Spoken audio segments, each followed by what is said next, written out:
খাটের তলায় বিষধর কোকড়া সাপ। তারপর ঘুমাতে গিয়ে কি ঘটলো জানেন? বৃহস্পতিবার রাতে শান্তিপুর পৌরসভার 16 নম্বর ওয়ার্ডের শ্রীবান ঘাট রোড এলাকার যুগল মহলদারের বাড়িতে আতঙ্ক ছড়ায় যখন খাটের নিচে একটি বিষধর কোকড়া সাপ দেখতে পান পরিবারের সদস্যরা। রাতের গভীরে সাপটি দেখতে পেয়ে বাড়ির লোকজন ভয় পেয়ে যান এবং সঙ্গে সঙ্গে বন দপ্তরে খবর দেন। দ্রুত ঘটনাস্থলে পৌঁছান শান্তিপুর বাহাদুরপুর পলাশগাছি বিটের বন দপ্তরের কর্মীরা। বিশেষ সরঞ্জামের সাহায্যে সাপটিকে সাবধানে উদ্ধার করা হয়। বন দপ্তরের কর্মীরা জানান, উদ্ধার হওয়া সাপটি একটি পূর্ণবয়স্ক গোখরো, যা অত্যন্ত বিষধর। তারা সাপটিকে নিরাপদ স্থানে ছেড়ে দেওয়ার সিদ্ধান্ত নিয়েছেন। এই ঘটনায় এলাকাবাসীর মধ্যে আতঙ্ক ছড়ালেও বন দপ্তরের দ্রুত পদক্ষেপে সবাই স্বস্তির নিঃশ্বাস ফেলেছেন। বিশেষজ্ঞরা সকলকে সতর্ক থাকতে অনুরোধ করেছেন এবং সাপ দেখলে আতঙ্কিত না হয়ে বন দপ্তরে খবর দেওয়ার পরামর্শ দিয়েছেন।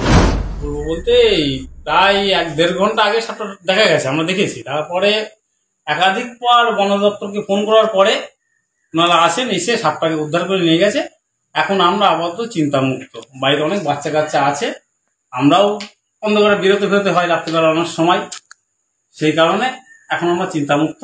ধন্যবাদ জানাই তাদেরকে যারা এসে আমাদের এই সাপটাকে উদ্ধার করে নিয়ে গেছে। কোথায় ছিল সাপটা? সাপটা আমাদের ঘরের সাইডেই ছিল, খাটের তলায় ছিল প্রথমে, তারপরে এখান থেকে বেরিয়ে যায়, বেরিয়ে গিয়ে পেছনটায় ছিল কিছুক্ষণ, আবার চলে যায়, তারপরে আবার আসে, পুনরায় আবার আসে। এর মধ্যে আমরা অনেকবার বন দপ্তরকে ফোন করি, তারপর পুনরায় আসেন, এসে সাপটাকে উদ্ধার করে নিয়ে যায়। বিষধর গোখরো সাপ, কত আতঙ্কে ছিলেন আপনারা? আমরা বেশ আতঙ্ক ছিলাম, কারণ বিষধর গোখরো সাপ ছিল, সেই কারণেই আতঙ্কে ছিলাম। বন দপ্তর তো আসলো, কি বলবেন তাদেরকে জানাই, রাত্রে এসছেন ওনারা, এসে সাপটাকে উদ্ধার করে নিয়েছেন, তাদেরকে জানাই অসংখ্য ধন্যবাদ আমাদের ফ্যামিলির পক্ষ থেকে।